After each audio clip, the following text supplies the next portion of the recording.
Wataalamu wa haki za binadamu na Umoja wa Mataifa wametoa wito kwa serikali ya Jamhuri ya Muungano wa Tanzania kusitisha mara moja mambo ya utekaji wa wapinzani wa kisiasa, watetezi wa haki za binadamu na waandishi wa habari kama chombo cha ukandamizaji katika mazingira ya uchaguzi. Kukandamiza uhuru wa vyombo vya habari, kuwahofisha waandishi wa habari pamoja na watetezi wa haki za binadamu ni jambo lisilokubalika. Tunashitishwa na taarifa za mwenendo wa ukandamizaji unaoonekana kuongezeka kuelekea uchaguzi mkuu wa Tanzania mwezi Oktoba, walisema wataalamu hao. Huu umetolewa kufuatiwa kutekwa kwa watetezi wawili wa haki za binadamu na waandishi wa habari, Boniface Mwangu kutoka Kenya na Agatha Atuhaire kutoka Uganda, waliotekwa jijini Dar es Salaam tarehe 19 Mei mwaka 2025 wakiwa wamezuiwa kuingia nchini kama waangalizi wa kesi ya kiongozi wa upinzani Tundu Lissu aliyefunguliwa mashtaka ya uhaini na kusambaza taarifa za uongo. Mwangu pamoja na Atuhaire walikamatwa na maafisa wa polisi na hatima yao haikujulikana kwa siku kadhaa. Mnamo Mei 22, Mwangu alikutwa ametupwa katika mji wa pwani wa kanda ya Kenya, na siku iliyofuata Atuhaire alikutwa katika eneo la mpaka kati ya Tanzania na Uganda. Wote wawili walidaiwa kuteswa na kutendewa vibaya kabla ya kuachwa huru. Atuhaire aliripotiwa pia kubakwa, jambo lililoonyesha hali ya mateso ya kijinsia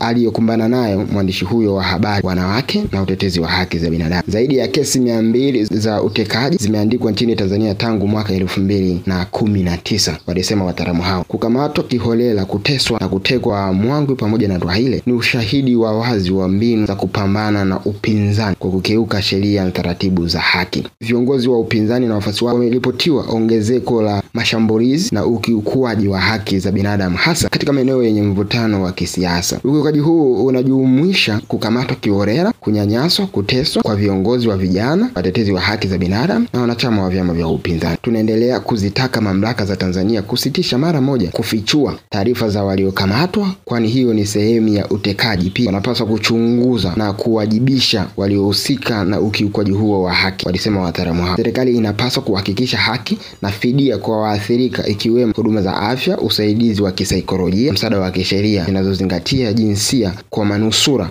wa mateso na ukatili wa kingono. Hiyo ni moja kati ya taarifa ambayo wameitoa wataalamu wa haki za binadamu kufuatia kile ambacho alichokisema balozi wa Tanzania wa kudumu katika Umoja wa Mataifa katika mkutano wa 50 jijini Geneva nchini Uswisi. Taarifa zilizotolewa na shirika la Umoja wa Haki za Binadamu Afrika Mashariki na Pwani ya Afrika kuwa Tanzania inaendekeza vitendo visivyo vya haki za binadamu, kuwateka watu pasipo na sababu ya msingi na kutokusema ni mahali gani ambapo wamepelekwa. Sasa baada ya balozi huyo kusema, basi wataalamu wa haki za binadamu wametoa kauli yao kwa Jamhuri ya Muungano wa Tanzania ambayo iko chini ya Rais Samia Suluhu Hassan kufanyia uchunguzi na kutoa taarifa zinazohitajika kufuatia kile kinachosemekana kwamba kumekuwa kuna matendo ambayo yanatendeka imekuwa hayafati haki za binadamu. Mdau wa Mbayu TV na mtazamaji wa Mbayu TV, una maoni gani kufuatia hiki ambacho Umoja wa Mataifa wamekitoa kwa serikali ya Jamhuri ya Muungano wa Tanzania kwa kile kinachosadikika kwamba kumekuwa kuna matendo ambayo yanafanyika yamekuwa hayafati misingi ya haki za binadamu? Acha maoni yako kuna ukurasa wetu wa Instagram tunatumia kama Mbayu TV, na kama hujasubscribe channel yetu ambayo TV on YouTube, basi make sure unafanya hivyo ili wa kwanza kupata habari na matukio ambayo sisi tunakuwa tunaweka humo ndani.